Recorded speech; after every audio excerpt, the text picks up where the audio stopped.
This clip is brought to you by SaveWithConrad.com.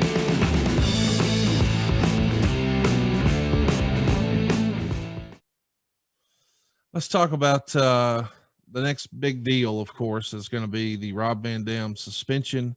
It starts July 4th because you need to get the titles off him.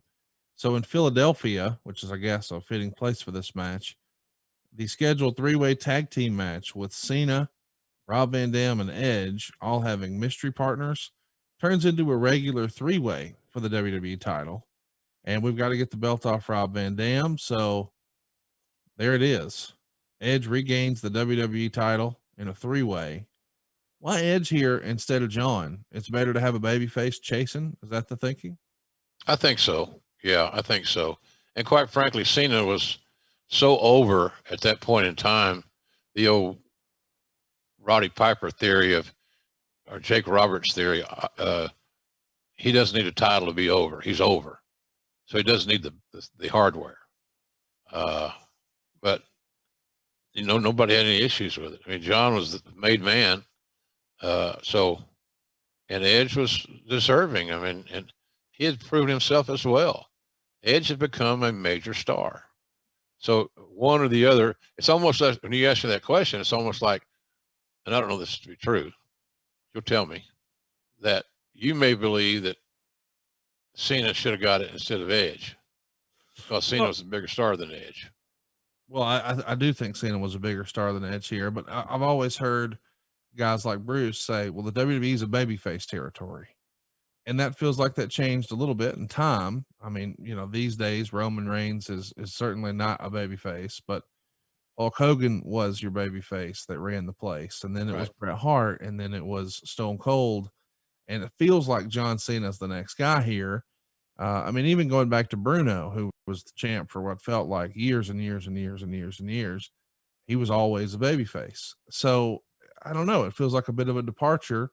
Edge was getting hot, and I like the idea of having the babyface chase. It just didn't feel like that was always par for course in WWE. It wasn't. You're right. But times have got to change, and I think maybe Vince started saying that maybe we're becoming too predictable. There you go. And so let's change it up. Let's go back to that baseball analogy. Hey, Nolan Ryan, throw me a breaking ball every now and then, because they're going to sit back and wait in the back of the batter's box and tee off on your fastballs. So I think maybe it's just the fact that we were getting a little bit too predictable, and Vince felt that, saw that, and changed that. We should mention that we've got another match with Cena and Edge at Saturday night's main event, and it ends in a DQ.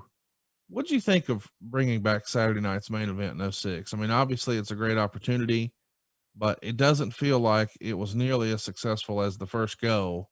Was this trying to capture lightning in a bottle, trying to hang on to nostalgia? What was it about it that made it sort of square peg, round hole? Well, you're looking for a win. You're looking for a show that's going to pop a big rating. It's on national television. It's on free TV.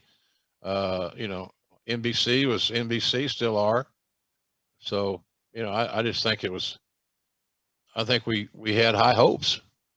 And hopefully we could regenerate the enthusiasm and the popularity of this brand, a Saturday night's main event. So to me, that's what that was. Again, you're always looking for something to either create new or go back to that you can translate into today's market.